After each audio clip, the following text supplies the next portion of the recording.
Chers camarades, je vous apporte le soutien fraternel de l'Union départementale des retraités FO de Maine-et-Loire. Les retraités aussi sont en colère. Ils sont en colère car ils ont et continuent de payer un lourd tribut à la politique de ce gouvernement qui utilise la pandémie de Covid-19 pour remettre en cause les droits collectifs et les libertés en prolongeant indéfiniment l'état d'urgence sanitaire.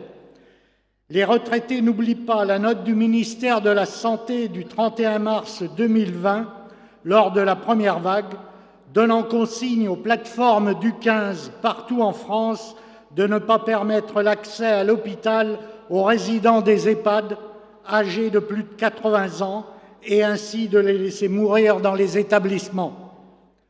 Le triste bilan de cette première vague, c'est 12 000 décès dans les EHPAD. La moitié des décès dans les Pays de Loire fin décembre 2020 concernaient des résidents en EHPAD.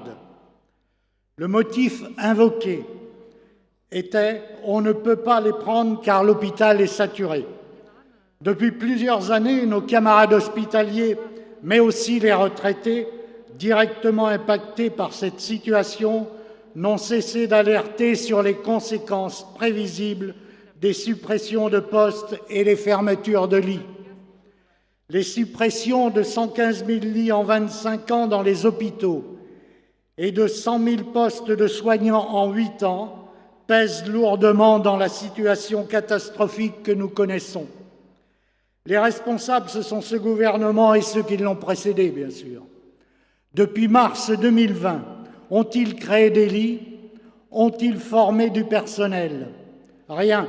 Ils n'ont rien fait, ou plutôt ils nous ont confinés et ils ont continué à fermer des lits. Une étude de l'adresse, la Direction de la recherche, des études, de l'évaluation et des statistiques, dit que, malgré la pandémie, des hôpitaux continuent de fermer des lits. 5 700 lits fermés en 2020. On ferme des lits, mais on ferme également des hôpitaux et des cliniques. Toujours selon l'adresse, 25 établissements publics et privés ont fermé en 2020. Voire aujourd'hui, comme l'ont soulevé certains, les menaces de fermeture des services de chirurgie qui pèsent sur le centre hospitalier de Nord-Mayenne. Cette situation de chaos, sciemment organisée par le gouvernement, a conduit à déprogrammer des opérations et cela concerne aussi directement les retraités. Le président de la Ligue contre le cancer estimait pour 2020 à 100 000 le nombre de cancers non diagnostiqués et donc de moindres chances de guérir pour les malades.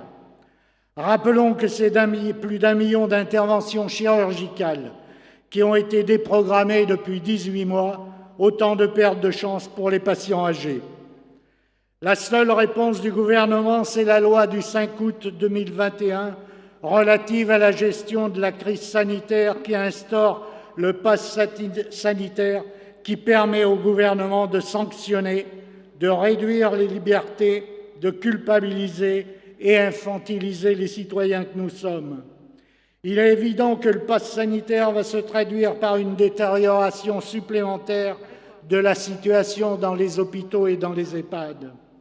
Depuis le 15 septembre, date d'application du pass sanitaire, environ 20 000 personnels des hôpitaux sont, selon la Direction générale de l'offre de soins, citée par le journal Le Parisien du 24 septembre dernier, ont été suspendus sans revenu au mépris de leurs droits statutaires. Ceci alors que les EHPAD connaissent de grandes difficultés à recruter, entraînant, comme à l'EHPAD Saint-Nicolas à Angers, un sous-effectif dans l'établissement de 42 postes vacants ou absents, posant un vrai problème de présence pour les soins et une maltraitance institutionnelle, comme le dit le responsable FO de l'établissement. Plus que jamais, les retraités revendiquent un agent par résident dans les EHPAD. Dans ces conditions, peut-on accepter que les personnels hospitaliers soient sanctionnés et que l'on se prive de leurs services? Avec l'Union confédérale des retraités, nous réclamons l'arrêt des suppressions de lits, l'arrêt immédiat des fermetures de services et la levée des sanctions contre les hospitaliers dans le cadre de la mise en place du pass sanitaire. Ce sont eux qui nous soignent, nous les défendons. Camarades, les 17 millions de retraités sont en colère car la valse des étiquettes n'en finit plus. Mutuelles, logement, l'énergie, le gaz qui augmente de 55% depuis début 2021, l'électricité, plus 12,6% prévu 2022, les transports, l'alimentation, la CSG et j'en passe. Nous ne sommes pas dupes de la supercherie du fameux bouclier tarifaire de Castex, qui bloquera momentanément les hausses de gaz une fois qu'elles seront appliquées et qui n'empêchera pas les suivantes. Tout augmente de façon exponentielle, sauf nos pensions et retraites. 0,4% d'augmentation au 1er janvier 2021 pour les retraites de base, 1% d'augmentation pour les complémentaires du secteur privé, Agirc et Arco, bloquées, elles, depuis 2 ans. Ceci alors que l'inflation s'élève déjà à 1,6% et atteindra ou dépassera les 2% pour la fin de l'année. Alors, 0,4% pour 2021, c'est une véritable provocation.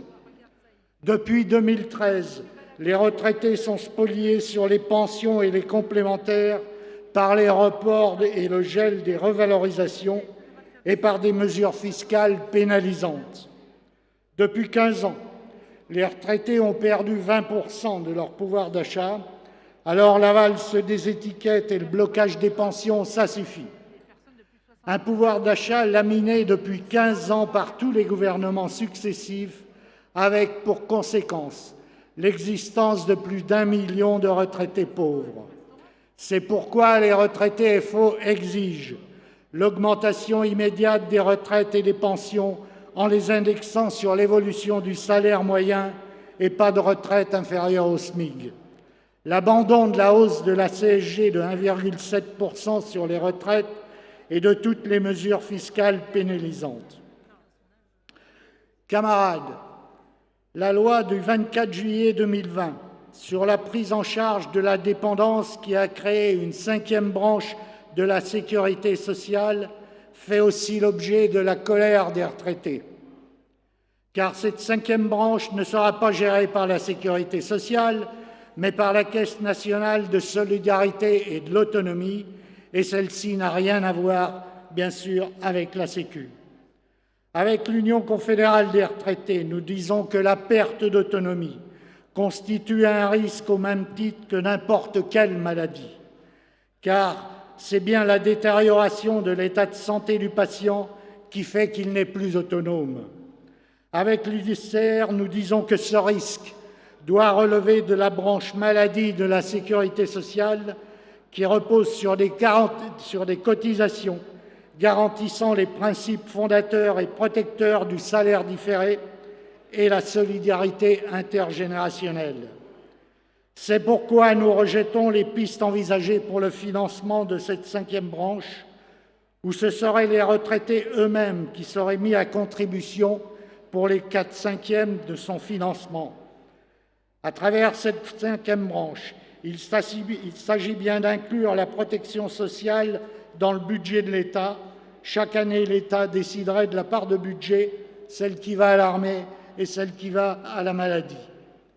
Les retraités comme les actifs sont très attachés à la défense de la sécurité sociale.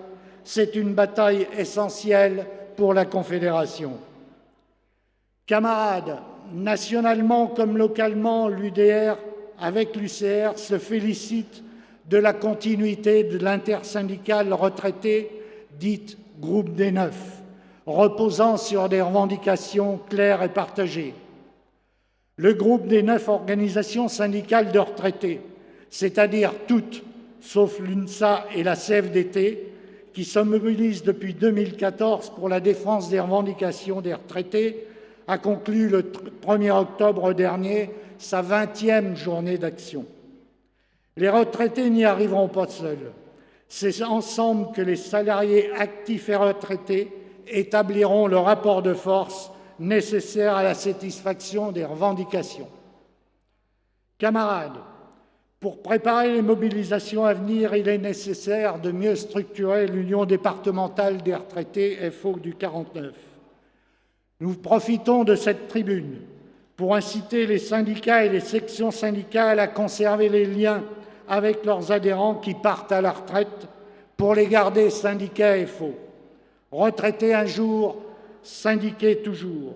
En effet, rester syndiqué à FO lorsqu'on est à la retraite, c'est prendre part avec les salariés en activité à la liste du syndicalisme confédéré, c'est vouloir défendre les revendications particulières des retraités. Merci de votre écoute. Vive l'Union départementale des FO 49.